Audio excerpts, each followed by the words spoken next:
Hai, selamat pagi. Rahsia simpanan emas untuk anda. Elak rugi, gandakan untung. Ramai orang beli emas tetapi tak tahu teknik yang betul.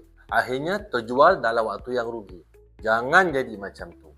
Kalau nak beli emas, ikut 3 rule yang simple ini. Nombor 1, simpan emas yang beratnya 1 gram dan ke atas. Jangan beli shilling yang kecil sangat.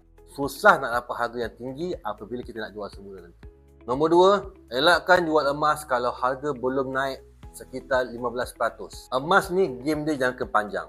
Jadi bersabar sebentar, tunggu sehingga nilainya 15% dan ke atas, baru boleh kita fikir untuk jual semula. Dan jangan gelabah untuk jual cepat-cepat.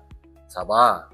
Okey, sabar. Yang ketiga, jangan terpedaya dengan harga yang murah yang ditawarkan di mana-mana platform yang kita tak percayai ataupun yang mencurigakan. Hati-hati, ramai yang kena scam. Jadi kepada anda yang nak simpan emas, gunakan 3 rule yang simple ini. Kepada anda di luar sana yang ingin belajar teknik yang betul untuk menyimpan emas, jangan lupa DM saya, jangan lupa follow saya. Saya akan bantu anda untuk mendapatkan ilmu emas yang betul. Itu saja untuk hari ini. Terima kasih. Assalamualaikum. Bye-bye.